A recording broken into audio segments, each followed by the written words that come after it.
جب کوئی گوڈ کا ڈس بلیور یہ بات کرتا ہے کہ یہ سب کچھ چانس پہ پیدا ہوا ہے، سب کچھ خود بخود پیدا ہو گیا ہے، یا وہ جو کرولریز بنا کے بتایا جاتا ہے کہ اتنے چانسز میں سے یہ ہوا ہوگا تو اس طرح بن جائے گا، تو جو ریلیجیس پرسنز ہیں یا ریلیجیس کے ماننے والے ہیں وہ آگے سے کہتے ہیں کہ یہ پاسبل ہی نہیں ہے، یہ نیچرلی پاسبل نہیں ہے، سائنٹیفکلی پاسبل نہیں ہے. اور جب اس ایتھیسٹ کی طرف سے یہ سوال اٹھایا جاتا ہے کہ پھر گوڈ کہاں سے آ گیا، اس کو کس نے کریٹ کر دیا، تو پھر ریلیجیس لوگ جواب دیتے ہیں کہ گوڈ خود سے آ گیا ہے، ہمیں نہیں پتا، یا وہ خود بخود کریٹ ہو گیا. ایک طرف اپنے اصول ہمیں کہہ رہے ہیں کہ وہ خود سے کچھ کریٹ نہیں ہو رہا، اور جب ہم سوال کرتے ہیں تو پھر وہ کہہ دیتے ہیں کہ وہ خود سے کریٹ ہو گیا، اپنے اصول سے بھاگی جا رہے ہیں. یہ کون سے جاہل ریلیجس لوگ ہیں جو کہتے ہیں خدا خود بخود آ گیا ہے؟ خدا تو آیا ہی نہیں ہے. کبھی کوئی ایسا وقت ہی نہیں تھا کہ خدا نہیں تھا. خدا آیا ہی نہیں ہے. خدا تو ہمیشہ سے ہے. تو یہ پہلے تو کنسیپٹ کلیئر کریں، خدا آیا نہیں ہے، خدا ہمیشہ سے ہے. ہم اسے میتھمیٹیکلی ثابت کرتے ہیں. دیکھیں، جو یونیورسل ٹروتھ اسٹیبلش ہو چکے ہیں اس کو تو آپ کوئی دوبارہ سے چیلنج نہ کرے. یعنی یہ یونیورسل ٹروتھ ہے کہ 2+2=4. ٹھیک ہے. اب اسے کوئی 5 یا 3 بنانے کی کوشش کرے تو ظلم پر مبنی کام کر رہا ہے. آپ دوبارہ سے ویل بھی انوینٹ کر لیں تب بھی یہ میتھمیٹیکل ایکویشن تو اپنی جگہ رہے گی. بالکل اس طریقے سے یہ چیز اسٹیبلش ہو چکی ہے کہ کائنات پہلے نہیں تھی تو آئی ہے. آپ کو پتا ہے کچھ عرصہ یہ نظریہ رہا ہے 17ویں اور 18ویں صدی میں کہ یہ اسٹیڈی اسٹیٹ کائنات ہے، ہمیشہ سے ایسے ہی چل رہی ہے. لیکن یہ اب نظریہ اپنی موت مر گیا. ہم جس ایرا میں بیٹھے ہیں نا، یہ نظریہ ختم ہو چکا ہوا ہے. آج سے نہیں، بگ بینگ کے بعد سے، جب وہ ہبل نے وہ ٹیلیسکوپ کے ذریعے چیز دیکھی تھی 1920s میں. ہبل آپ کو پتا ہے بہت بڑا سائنٹسٹ تھا امریکہ میں. اس نے ٹیلیسکوپ کے ذریعے جب یہ سٹارز کی موومنٹ دیکھی، اس کے اوپر میری تفصیلی ویڈیو بھی ہے، بلیک ہولز کے اوپر بھی آپ دیکھ لیں، اور فرام کریشن ٹو کریٹر بھی دیکھ لیں. اس میں میں نے بتایا تھا ہو از اللہ، اس میں بھی بتایا تھا. ہدایہ وکٹری چینل کے اوپر ہمارے بھائی نے دیکھیں کس طرح اس میں ویلیو ایڈیشن کی ہے، وہ ساری ویڈیوز ہیں. تو ہبل نے یہ دیکھا کہ کائنات میں جتنے بھی یہ اجرام فلکی ہیں، یعنی آسمان پہ جتنے آپ کو سیارے ستارے نظر آ رہے ہیں نا، ان میں ایک کامن چیز یہ ہے کہ سب ایک دوسرے سے دور جا رہے ہیں. اور اس کے لیے اس نے اسپیکٹرم جب ڈرا کیا، اسپیکٹرم جب گریجولی کسی چیز کا لائٹ کا اسپیکٹرم ریڈ کی طرف شفٹ ہو، اٹ مینز کہ وہ آپ سے دور جا رہی ہے. تو یہ چیز لاجیکل تھی کہ جب یہ دور جا رہی ہے تو اس کو ٹائم میں ریورس کیا جائے تو کسی ایک جگہ سے شروع ہی ہوگی. یعنی میں ہاتھ میں کچھ بالز پکڑوں اور انہیں یوں پھینکوں، سارے ایک دوسرے سے دور جائیں گے. اور یہ ایک یونیورسل ٹروتھ ہے کہ یہ دور اس لیے جا رہے ہیں کہ کہیں ایک جگہ سے یہ سٹارٹ ہوئے تھے. یہ تو ایک نیچرل چیز ہے. اچھا، انہوں نے کہا کہ اگر ہم ٹائم کو ریورس کریں اور ایسے پوائنٹ پہ پہنچ جائیں کہ جہاں سے یہ چیز سٹارٹ ہوئی تھی، تو اس کو سائنٹسٹ نے نام دیا کہ وہ ایک ایسا پوائنٹ تھا کہ جس کی ڈینسٹی انفینٹ تھی، نہ ختم ہونے والی، اور والیوم 0 تھا. والیوم 0 ہے اور ڈینسٹی انفینٹ ہے. اٹ مینس کریشن ایکس نہیں لو، عدم محض سے وجود، کچھ نہیں تھا تو یہ ہو گیا. اور پھر وہ کہتے ہیں کہ یہ جو بگ بینگ ہوا ہے، اس بگ بینگ کے بعد اگر 1 سیکنڈ کے ٹریلین حصے کے اندر بھی ذرا سی ڈسٹربنس آتی تو یہ کائنات وجود میں نہیں آ سکتی تھی. اور یہ تو صرف وجود میں آنے کی بات ہے. پھر جو billions of fine tunings planet earth کے اوپر موجود ہیں، ہر سیارے کے اعتبار سے ہیں، زمین کا سورج سے فاصلہ، پھر ان کی گریویٹیشنل فورس، ان کی موومنٹ، سپیڈ، یہ تو ایک پوری ایک سمجھ لیں ایک ایسی فیلڈ ہے جس میں انسان جا کے گم ہو جاتا ہے. ان ساری چیزوں کو کنسیڈر کر کے اسٹیڈی اسٹیٹ کائنات کی تھیوری تو ہوگی ختم اور بگ بینگ ہوگی اسٹیبلش. اب یہ تو ثابت ہو گیا کہ کریشن ایکس نہیں لو ہوئی ہے، یعنی انسان یا کائنات یہ پیدا ہوئے ہیں. پرابلم تب تھی آپ کے لیے جب آپ یہ مانتے کہ یہ بھی ہمیشہ سے ہیں، ہمیشہ سے انسان پیدا ہو رہے ہیں اور دوسرا اینڈ کوئی نہیں ہے. یہ تو مسئلہ حل کر دیا آپ کا سائنس نے. ان کا نہیں، کریشن تو ہوئی ہے. اب اس کا کریٹر ہے یا نہیں ہے، اس کے اوپر وہ آ کے بات کرتے ہیں. اب یہ جو فائن ٹیوننگز ہیں، ان کو سمجھنے کے لیے اتنے دماغ کی ضرورت ہے, اتنے برینز کی ضرورت ہے, ڈی این اے کی اسٹرکچر کو سمجھنے کے لیے, اس ہارمونی کو سمجھنے کے لیے, بنانے کے لیے نہیں سرکار. اتنے برینز لگ جائیں. آج تک ہم ڈسکوریز ہی کر رہے ہیں. یہ جتنے ہم چیزیں دریافت کرتے ہیں نا, وہ ہم قانون قدرت دریافت کرتے ہیں. یعنی اگر ہم نے یہ چیز ایکسپلور کر لی ہے کہ سورج مشرق سے نکلتا ہے, مغرب میں غروب ہوتا ہے ود رسپیکٹ ٹو زمین, ویسے تو غروب ہوتا ہی نہیں ہے نا, نکلتا ہے, تو یہ ایک فزیکل فینومینا ہے جو ہم نے ڈسکور کیا ہے. اس فینومینا نے سورج کو پیدا نہیں کیا. یہ کریٹر آف سن تو نہیں ہے, یہ اگر آپ کو پتا چل گیا. انڈے میں سے چوزا نکلتا ہے, اور چوزا اتنے عرصے کے لیے انڈے کو آپ گرمائش میں رکھتے ہیں 22 دن کے لیے مرغی کے نیچے یا کسی مشین میں, تو اس انفارمیشن نے چوزے کو پیدا نہیں کیا, بلکہ یہ چوزے کے پیدا ہونے کے بارے میں انفارمیشن ہے. آپ اس کے اندر مزید چلے جائیں, جتنا ڈیپ ڈگ کرتے جائیں, الٹیمیٹلی آپ کی ایک انفارمیشن ایڈ ہوگی. یہ نہیں ہوگا کہ آپ کو یہ پتا چل جائے کہ اس نے پیدا کیا. وہ تو مرغی کو خود نہیں پتا جو پیدا کرنے والی ہے, کروکوڈائل کو, ایلیفینٹ کو یہ پتہ ہی نہیں میرے اندر کیا کیا کوالٹیز ہیں. جس کو یہ پتہ ہی نہیں میرے اندر کیا کوالٹیز ہیں, انسان کو نہیں پتا ابھی تک میرے اندر کیا کوالٹیز ہیں. یہ تو بھی سائنس تھوڑا بہت آپ کو ایکسپلور کر رہی ہے. تو کریٹر تو ہم ان کوالٹیز کے ہے ہی نہیں ہے. اور پھر پیچھے ایک برین اس اعتبار سے ہے کہ وہ ایک آرگنائز طریقے سے, اور یہ بھی چیز ڈیفینیٹلی فیزیبلٹی کے تحت آپ سمجھیں میتھمیٹکس میں اسٹیبلش ہو چکی ہے کہ یہ پورے ایک آرگنائز طریقے سے جو چیز چل رہی ہوتی ہے اس کے پیچھے ایک برین ضرور ہوتا ہے. برین کے بغیر یہ کوئی ڈیزائن کر نہیں سکتا. فزکس کا second law of thermo dynamics جو ہے کہ انٹروپی یا تو کانسٹنٹ رہتی ہے یا انکریز کرتی ہے, یعنی ڈس آرڈر. خدا نخواستہ یہاں پہ دھماکہ ہو جائے تو ہر چیز بکھر جائے گی. اس کے بعد دنیا کا کوئی دھماکہ دوبارہ اس کو اس حالت میں ارینج نہیں کر سکتا.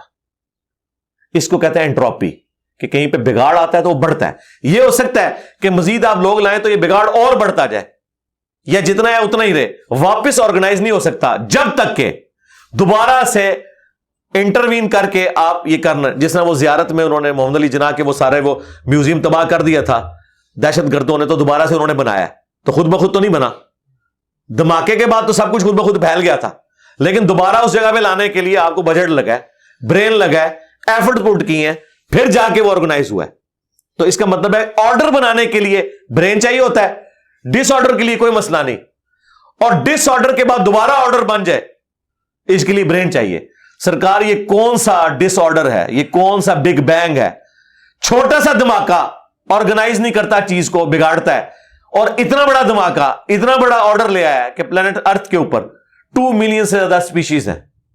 ایک ایک اسپیشی کے اوپر آپ زندگی گزارے, آپ صرف اس کی عادتیں ہی نہیں بتا سکتے کیا ہیں. یہ تو چھوڑ دیں کہ یہ بنی کیسی ہے. تو یہ تو ایک نہ ختم ہونے والا سلسلہ ہے. تو یہ برین تو اسٹیبلش ہے. اب اگلا سٹیپ یہ ہے کہ یہ جو برین ہے, وہ رچرڈ ڈاکنز بھی کہتا ہے نا دا گاڈ ڈیلوژن میں, جب فریڈ ہائل کا جملہ اسے کوٹ کیا گیا نا, فریڈ ہائل ایک بہت بڑا سمجھے فلاسفر بھی تھا, سائنٹسٹ بھی تھا. اس نے کہا تھا کہ انسان کا بن جانا خود بخود یہ اسی طرح کا فینومینا ہے, یہ اس سے بڑھ کر کمپلیکس فینومینا ہے کہ کوئی شخص یہ کلیم کرے کہ کوئی ہوائی جھکڑ ٹورنیڈو چلا اور اس نے کوڑے کباڑ کے ڈھیر سے مٹیریل اٹھایا اور ایک بوئنگ 747 تیار کر دیا. یہ دنیا کا کوئی پاگل بیوقوف آدمی بھی یہ بات نہیں مانے گا. اس کو چھوڑ دے, ایک بال پوائنٹ بننے کو کوئی نہیں مانے گا. تو اس نے کہا اس سے کمپلیکس چیز انسان ہے, اس کو تم یہ مانے ہو کہ خود بخود مان گئی ہے بغیر کسی برین کے. اچھا, تو اس کا جواب آپ کو پتا ہے رچرڈ ڈاکنز نے کیا دیا؟ اس نے ایک چیپٹر بنایا, اس کی ہیڈنگ رکھی دا الٹیمیٹ بوئنگ 747. اس نے کہا پھر سب سے بڑا بوئنگ 747 تو گاڈ ہے. آپ یہ کہہ رہے ہو کہ انسان اتنا کمپلیکس ہے کہ خود بن نہیں سکتا کسی کے بنائے بغیر, تو جو اس کو بنانے والا ہے وہ تو اس سے زیادہ کمپلیکس ہے, وہ تو الٹیمیٹ بوئنگ 747 ہے. اگر اتنا مشکل انسان ڈی این اے اسٹرکچر والا یہ آپ کہتے ہو خود نہیں بنے گا, اس کو کوئی بنائے گا, تو جس نے اسے بنایا ہے وہ تو اس سے زیادہ کمپلیکس چیز ہے, تو اس کا بھی کوئی کریٹر ہونا چاہیے. تو ہم نے کیا کہا تھا؟ رکو ذرا، صبر کرو، for the sake of argument ہم تمہاری بات کے ساتھ ایگری کرتے ہیں، لیکن آگے چل۔ ہاں، وہ جو کریٹر ہے جس نے ہمارے کریٹر کو بنایا ہوگا تو یقیناً وہ ہمارے کریٹر سے بھی زیادہ کمپلیکس کریٹر ہوگا، تو پھر اس کا بھی کوئی کریٹر ہونا چاہیے۔ اب تو قیامت تک لگا رہا ہے، یہ ایکویشن کہیں ختم نہیں ہوگی تا وقت کہ کوئی ایک کریٹر ایسا ہو جسے کسی نے نہ بنایا ہو۔ تو وہی تو ہے لم یلد ولم یولد، سورہ اخلاص میں ہی تو ڈیفینیشن ہے، لم یلد ولم یولد۔ سرکار یہ آپ کو میتھ سمجھا سکتی ہے، یہ آپ کو فزکس سمجھا سکتی ہے، یہ کتنی بڑی ڈیفینیشن ہے۔ ہم نے بچپن میں ایسے ہی یاد کر لیا کہ نہ اس کا کوئی باپ ہے نہ کوئی بیٹا، نہ، یہ تو ہم ایک اخلاقی سے ترجمہ کر رہے ہیں نا، تو ایکچوئل ترجمہ ہے کہ نہ وہ خود کسی سے نکلا ہے نہ اس سے کوئی نکلا ہے، وہ ہمیشہ سے ہے۔ اس لیے بخاری مسلم میں حدیث ہے کہ تمہارے پاس شیطان آتا ہے نا تو کہتا ہے پہاڑوں کو کس نے بنایا؟ تم کہتے ہو اللہ نے۔ پوچھتا ہے درختوں کو کس نے بنایا؟ کہتا ہے اللہ نے۔ تم کہتے ہو اس کو جواب کے طور پر، جب وہ سوال پوچھتا ہے پھر مختلف سوال کرتا ہے، تم اللہ کہتے ہو، اینڈ پہ وہ کہتا ہے اللہ کو کس نے بنایا؟ اب تم نے کہنا ہے پھر اس پہ قل هو اللہ احد اللہ الصمد لم یلد ولم یولد ولم یکن لہ کفوا احد۔ ذرا نبی علیہ السلام تو اتنا ہی کہہ سکتے تھے نا، آپ کو اللہ تعالیٰ نے ہماری ہدایت کا امام بنایا ہے، ٹھیک ہے، لیکن بعد میں جب یہ میتھمیٹیکل ایکویشنز، سائنٹیفک ڈسکوریز اور یہ یونیورسل ٹروتھ انسانوں کو اللہ تعالیٰ نے دریافت کروائے ہیں، تو اب ہم بڑی آسانی سے اس کو مزید ایکسپلین کر سکتے ہیں کہ اگر کوئی کریٹر کا کریٹر ہے تو اس کا بھی کوئی کریٹر ہوگا، اور یوں یہ ایک سمجھ لے نہ ختم ہونے والا سلسلہ شروع ہو جائے گا۔ یہ آپ کو اچھا اب آپ سوچ رہے ہو کہ یہ کیوں ماننا پڑے گا کہ کوئی ایک ایسا ہونا چاہیے کہ جس کا، یہ اس لیے ماننا پڑے گا کہ دوسری طرف ایکویشن جو ہے وہ فزیکلی میرے سامنے موجود ہے کہ میں ہوں، کریشن موجود ہے۔ اگر ایک تھیوری ہوتی نا کہ نہ کریشن ہوتی نہ کریٹر تو ہمیں کوئی چیز مجبور نہیں کرتی تھی۔ اب ہماری مجبوری یہ ہے کہ کائنات ہمارے سامنے ہے، ہم زندہ مخلوق ہیں، ہم سب کچھ دیکھ رہے ہیں، کریٹڈ چیزیں موجود ہیں، تو دوسرے اینگل پہ ہمیں جانا پڑے گا اور الٹیمیٹلی کسی ایک کریٹر پہ رکنا پڑے گا، کوئی کریٹر نہ ہو اس کا۔ اس لیے میں نے اپنی ویڈیوز میں بارہا کہا ہے، اگر آپ مجھ سے پوچھیں کہ اللہ تعالیٰ کی کون سی ایسی کوالٹی ہے جو امیجنیشن سے باہر ہے، جس کی آپ کو مثال بھی نہیں بیان کر سکتے۔ دیکھیں، اگر اللہ تعالیٰ کہتا ہے میں سنتا ہوں دیکھتا ہوں، تو ہم اس کا ایک دھندلا تصور لا سکتے ہیں کہ میں بھی سنتا ہوں اور دیکھتا ہوں، اگرچہ میرا ادھار کا ہے، اللہ کا ذاتی ہے، میرا لمیٹڈ ہے، اللہ کا ان لمیٹڈ ہے، میرا ڈیپینڈنٹ ہے، اللہ کا انڈیپینڈنٹ ہے۔ ہر چیز کو آپ امیجن کر سکتے ہیں، لیکن اللہ کی جو یہ کوالٹی ہے کہ وہ ہمیشہ سے ہے، کبھی کوئی وقت ایسا نہیں تھا کہ وہ نہیں تھا۔ یہ ایک ایسا اندھا کنواں ہے، یہ وہ کانسیپٹ ہے کہ جس میں آپ غرق بھی ہو جائیں آپ کو اس کا کوئی سرا نہیں پکڑائی دے گا، ٹھیک ہے، اور یہ اللہ کی ایسی کوالٹی ہے۔ بہرحال یہ کوالٹی تو ہم اللہ کے ساتھ شیئر نہیں کر سکتے، لیکن جو اس کی دوسری کوالٹی ہے کہ وہ ہمیشہ کے لیے ہے، اس نے دیکھیں آپ کو شیئر کر لیا اپنے ساتھ، خالق اور مخلوق کے فرق کے ساتھ ہمیشہ کی زندگی اس نے جنت میں آپ کا مقدر کر دی ہے۔ یعنی وہ کوالٹی تو شیئر نہیں ہو سکتی کہ ہمیشہ سے ہو، لیکن ہمیشہ کے لیے ہو، یہ اس نے آپ کو دے دی ہے۔ دیکھیں، یہ وہ کنسپٹ ہے جس کے بعد آپ اللہ سے محبت کریں کہ دیکھیں وہ اکیلا تھا، اس نے اپنے ساتھ آپ کو شریک کر لیا، اس اعتبار سے کہ خالق اور مخلوق کا فرق تو ہے، لیکن اس نے دیکھیں آپ کو کیا کیا نعمتیں جنت میں دینی ہے، آپ خواہش کریں گے وہ چیز آپ کے سامنے آ جائے گی۔ اسی کے لیے میں نے وہ منی گاڈ کی ٹرم ڈیوائز کی تھی خالق اور مخلوق کے ساتھ سمجھانے کے لیے۔ اپنا تو انہوں نے وحدت الوجود ڈیوائز کیا، جبکہ وجود تو اللہ کے علاوہ بھی موجود ہے، لیکن ہم نے کبھی ان کو نہیں کہا آپ کافر ہو۔ یہ ایکسپلینیشن دیتے ہیں وحدت الوجود سے مراد یہ کہ حقیقی وجود ایک ہے، باقی اسی نے پیدا کیا، حالانکہ ان کا یہ نظریہ نہیں ہے، یہ کہتے ہیں باقی بھی اسی کا حصہ ہے۔ ہم کہتے ہیں نہیں، چلو ٹھیک ہے، ہم بدگمانی نہیں کرتے۔ وحدت الوجود کا کانسیپٹ ہم نے کفر و شرک ان کے کہنے کے اوپر نہیں مانا، حالانکہ ہم لگا سکتے تھے فتویٰ، کیونکہ جب کوئی اپنی ایکسپلینیشن دے دیتا ہے پیچھے فتویٰ نہیں رہتا۔ لیکن انہوں نے ہمارے اوپر فتوے لگائے، یہ ہو گیا وہ ہو گیا، اور پھر دیکھیں وہ مفتی سعید صاحب نے بھی کہہ دیا بھائیا سب کی اپنی چھوٹی چھوٹی خدائیاں ہوں گی.